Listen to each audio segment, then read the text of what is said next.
Acaricia tu estómago mientras rascas tu cabeza. Demos gracias a nuestros músculos. Estos amigos nos permiten movernos. Pero ¿sabías que no es lo único que hacen? ¿O que algunos pueden controlarse mientras otros hacen su trabajo sin que lo pienses? Imagina lo agotador y peligroso que sería si tuviéramos que recordarle a nuestro corazón que debe latir, o a nuestros músculos respiratorios que tomen aire.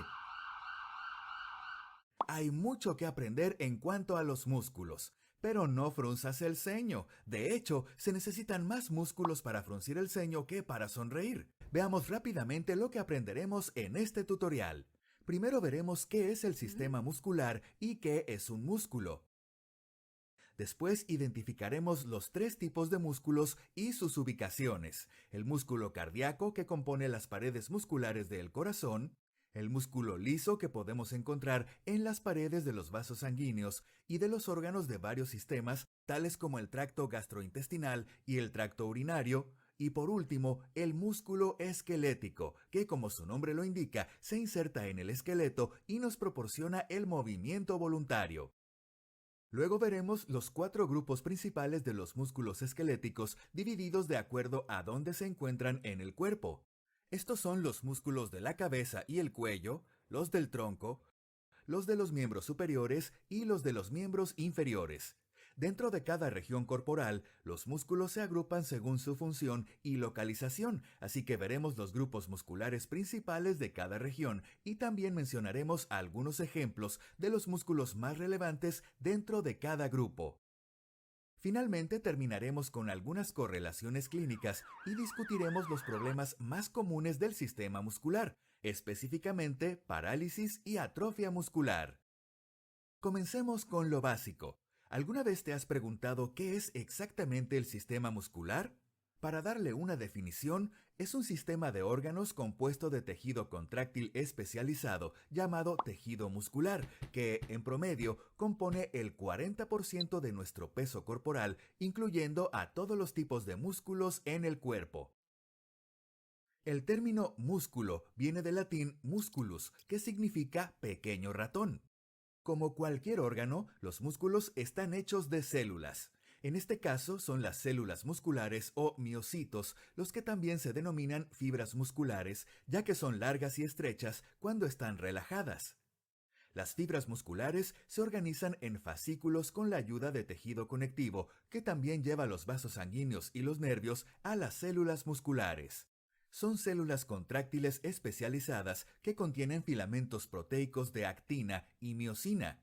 Estos filamentos se deslizan unos sobre otros para producir las contracciones que llevan al movimiento de nuestro cuerpo e incluso de los órganos internos.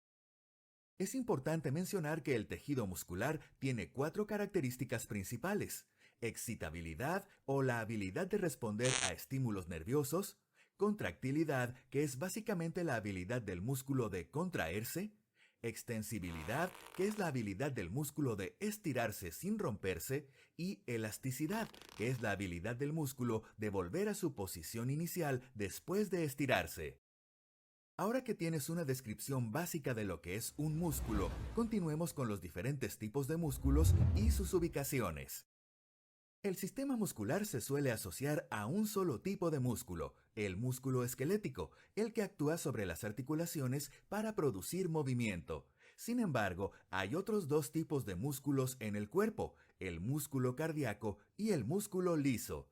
Estos dos tipos de músculos son componentes muy importantes de otros sistemas. Los músculos se clasifican según su apariencia bajo el microscopio en estriado y no estriado, siendo estriados los músculos esqueléticos y cardíacos, y no estriado el músculo liso. Comenzando con el músculo cardíaco, este forma el miocardio o las paredes musculares del corazón. Aunque las contracciones del músculo cardíaco son menos potentes que las del músculo esquelético, este tipo de músculo es resistente a la fatiga. Es el músculo que más trabaja en nuestro cuerpo, ya que mantiene a tu corazón latiendo todos los días. Staying alive, staying alive, staying alive, staying alive. El músculo cardíaco consta de una red ramificada de células individuales vinculadas eléctrica y mecánicamente para trabajar como una unidad en la contracción cardíaca. Las fibras musculares o cardiomiocitos son estriadas y están conectadas entre sí por sus extremos por medio de uniones intercelulares formadas por los discos intercalares. El músculo cardíaco no se encuentra bajo control voluntario y su actividad es modificada por el sistema nervioso autónomo. El segundo tipo de músculo que veremos es el músculo liso. Recibe este nombre gracias a su apariencia no estriada bajo el microscopio. El músculo liso se encuentra en la capa intermedia de las paredes de la mayoría de los vasos sanguíneos, también conocida como túnica media. También podemos encontrarlo en la capa muscular de las paredes de varias estructuras asociadas con los sistemas gastrointestinal, respiratorio o urogenital. En esta micrografía puedes ver algunas células de músculo liso resaltadas en verde. Al igual que los cardiomiocitos, las células de músculo liso tienen un solo núcleo. Son alargadas y con forma de huso y se encuentran paralelas entre sí organizadas en fascículos. Estas células son capaces de realizar contracciones lentas y sostenidas. Cuando las membranas de las células adyacentes se encuentran muy cerca, los impulsos contráctiles pueden transmitirse de una célula a la otra por medio de las uniones de hendidura. Las capas de células de músculo liso se pueden orientar de forma longitudinal y circular, tal como se ve en la capa muscular del tracto gastrointestinal. El músculo liso tiene muchas funciones en el cuerpo. En las estructuras tubulares y órganos cavitados, el músculo liso es el responsable de mover las sustancias en su interior por medio de contracciones coordinadas y secuenciales, llamadas contracciones peristálticas o simplemente peristaltismo. En los órganos de almacenamiento, como la vejiga urinaria, las contracciones son lentas y sostenidas en el tiempo y resultan en el vaciamiento de su contenido. El músculo liso también puede tener el efecto opuesto, como en los esfínteres, en los cuales su contracción previene el vaciamiento. Un ejemplo es el esfínter interno de la uretra. En las paredes de los vasos sanguíneos, las fibras de músculo liso se organizan de forma circular y sirven para modificar el calibre de los vasos, llevando a vasoconstricción o vasodilatación, lo cual eleva o baja la presión arterial. Dependiendo del órgano, las fibras de músculo liso pueden estimularse y contraerse por estiramiento local de las fibras, por impulsos nerviosos del sistema nervioso autónomo o por estimulación hormonal, por lo que las contracciones del músculo liso son involuntarias. Ahora veamos el tercer y último tipo de músculo, el músculo esquelético. El músculo esquelético, al igual que el cardíaco, es estriado.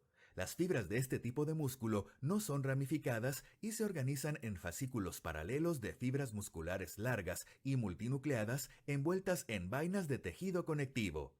Los músculos esqueléticos son las unidades funcionales principales del sistema muscular y constituyen la mayoría del tejido muscular del cuerpo. Junto con los huesos, los músculos esqueléticos forman el sistema musculoesquelético, que proporciona el movimiento voluntario a nuestro cuerpo. Además de producir movimiento, los músculos esqueléticos tienen otras funciones importantes, tales como soportar y dar forma a nuestro cuerpo, ayudar a mantener la postura y a estabilizar las articulaciones.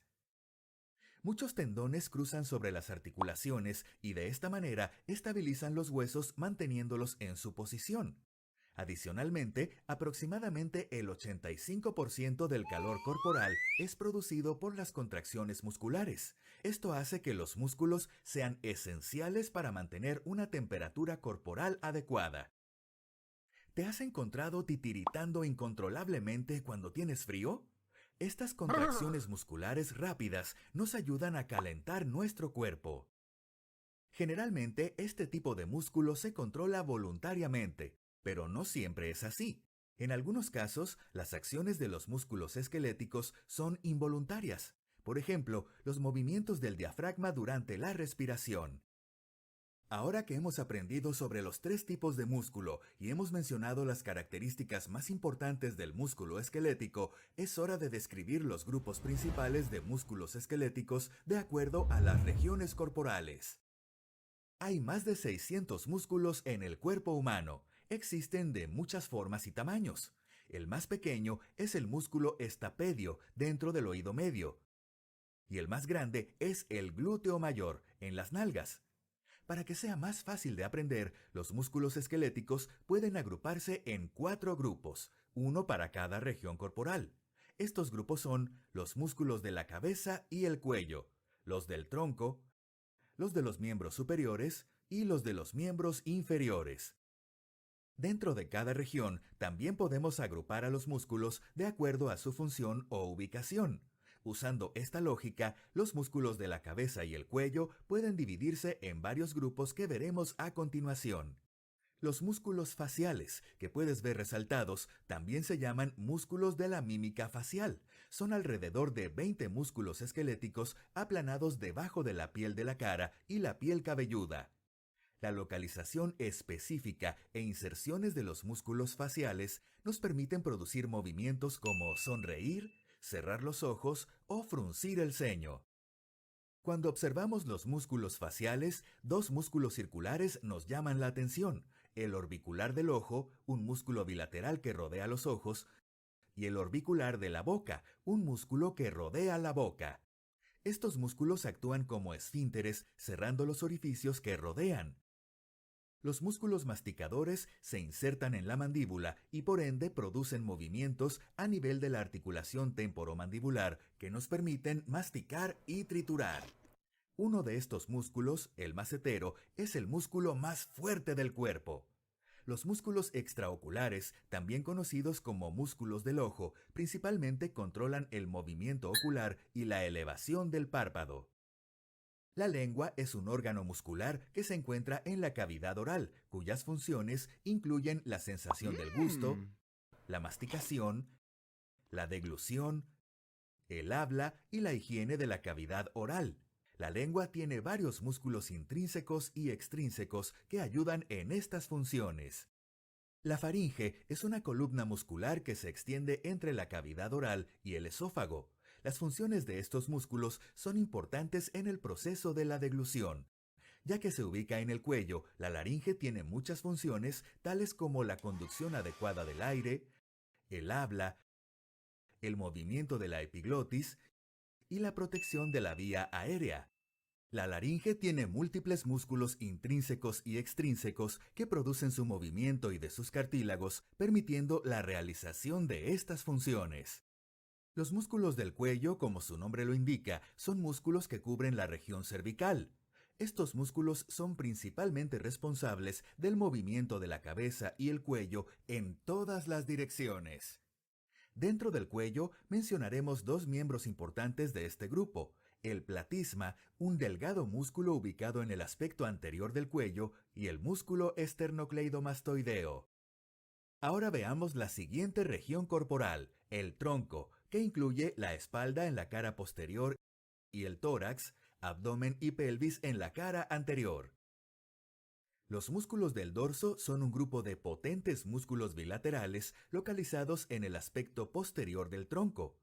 Producen movimientos de la columna vertebral, estabilizan el tronco y coordinan los movimientos entre las extremidades y el tronco. Los músculos del dorso se dividen en dos grandes grupos.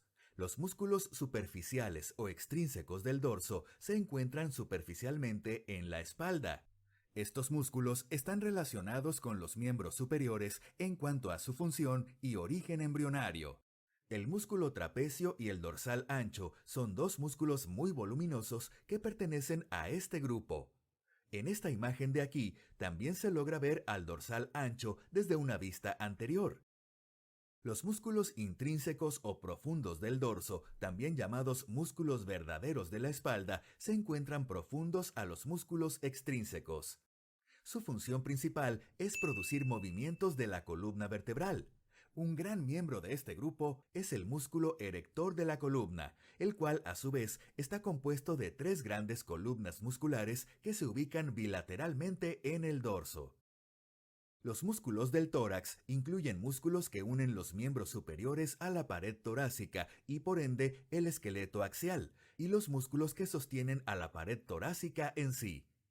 Los primeros están involucrados principalmente en el movimiento de los miembros superiores, y estos son el pectoral mayor y el serrato anterior. Los últimos son responsables de mover las costillas durante la respiración y estos son los músculos intercostales.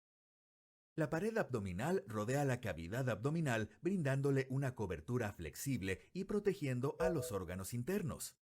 Esta es una estructura compleja que consta de numerosas capas, una de ellas siendo la capa muscular formada por varios músculos pares, entre ellos el músculo recto del abdomen. Los músculos de la pelvis se encuentran más inferiormente en el tronco. Estos músculos, junto con los ligamentos cercanos y fascias, forman el suelo pélvico, un diafragma muscular en forma de lavamanos que ayuda a sostener los órganos de la pelvis, principalmente los órganos urinarios y reproductores. Es hora de continuar con los miembros superiores. Los miembros superiores incluyen diferentes regiones: los hombros, los brazos, los antebrazos y las manos. Cada una de estas regiones tiene sus propios grupos musculares. Los músculos escapulohumerales, como su nombre lo indica, conectan la escápula ubicada en el aspecto posterior del tórax con el húmero, el hueso del brazo. Estos músculos están involucrados principalmente en producir movimientos del brazo a nivel del hombro, al igual que en estabilizar la articulación. Entre ellos se encuentra el músculo deltoides, el músculo responsable del contorno de la región del hombro. Los músculos del brazo se ubican entre el hombro y el codo y se dividen en dos compartimentos.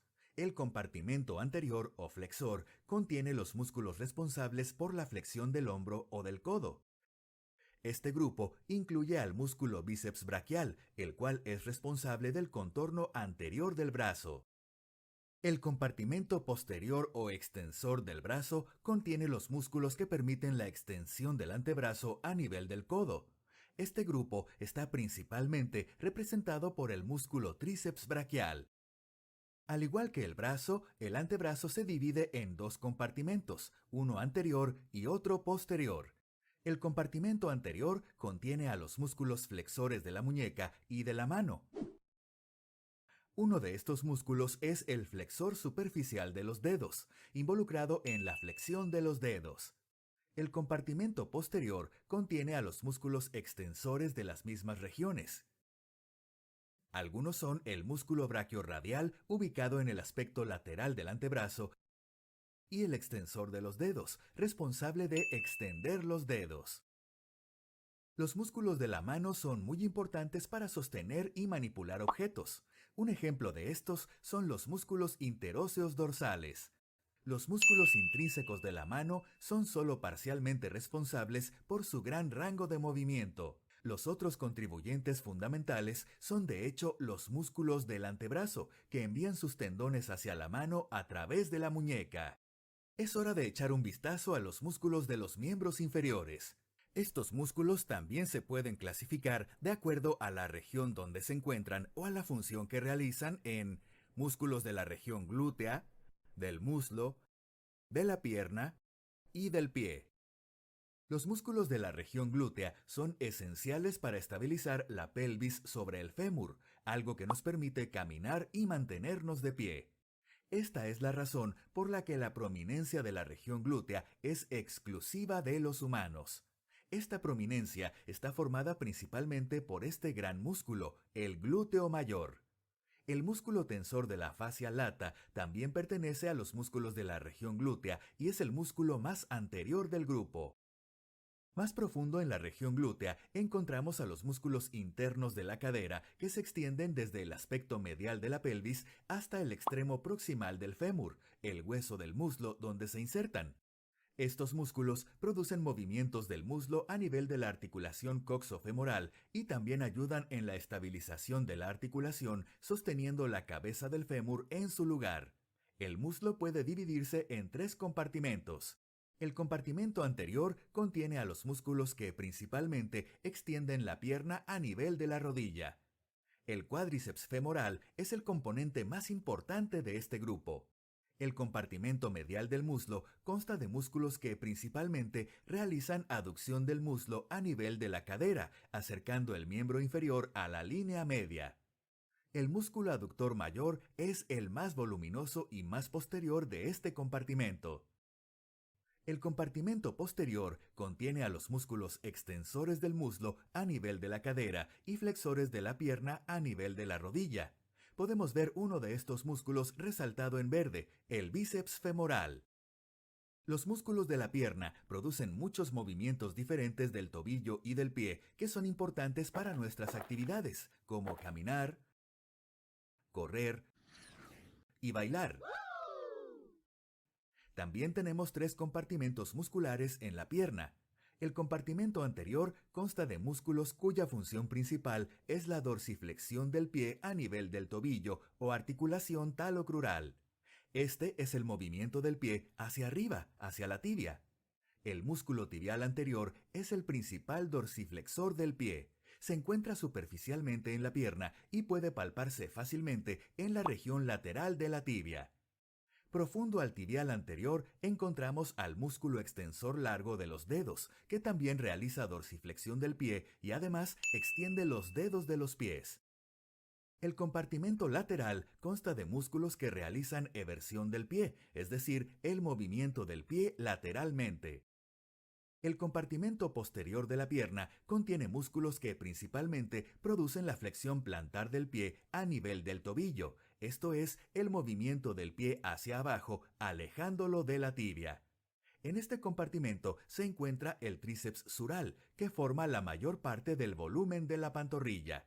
Este es un músculo de tres cabezas que en realidad está compuesto a su vez por dos, el gastrocnemio y el sóleo. Este último es muy importante para mantener una postura estable durante la bipedestación. Los músculos intrínsecos del pie se originan e insertan en el pie.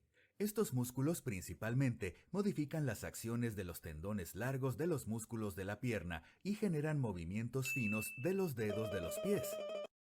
En este grupo podemos encontrar a los músculos interóseos dorsales del pie, que son 4 músculos con forma de pluma interpuestos entre los 5 huesos metatarsianos. Y con esto hemos concluido nuestra revisión sobre los músculos esqueléticos de las diferentes regiones corporales. Es hora de las correlaciones clínicas. La evaluación de la fuerza muscular es un componente importante del examen físico que puede informarnos acerca de posibles déficits neurológicos. Existen dos métodos comunes para evaluar la fuerza muscular. En el primer método, se le pide al paciente que realice algún movimiento contra la resistencia impuesta por el examinador, y en el segundo, se le pide al paciente que resista el movimiento del examinador.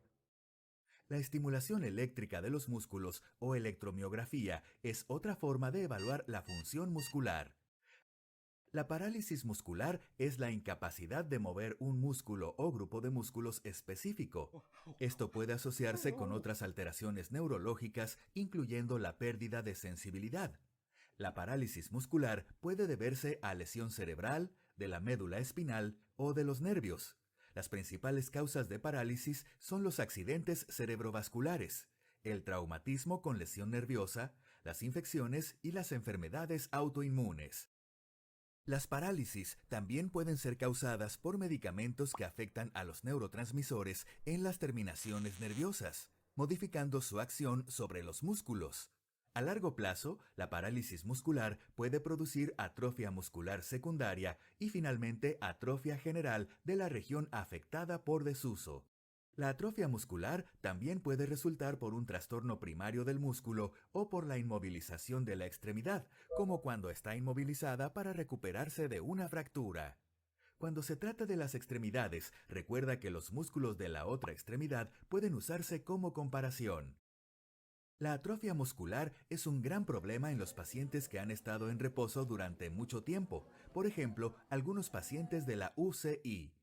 Estos pacientes requieren una rehabilitación extensa con ejercicios musculares para recuperar su actividad diaria.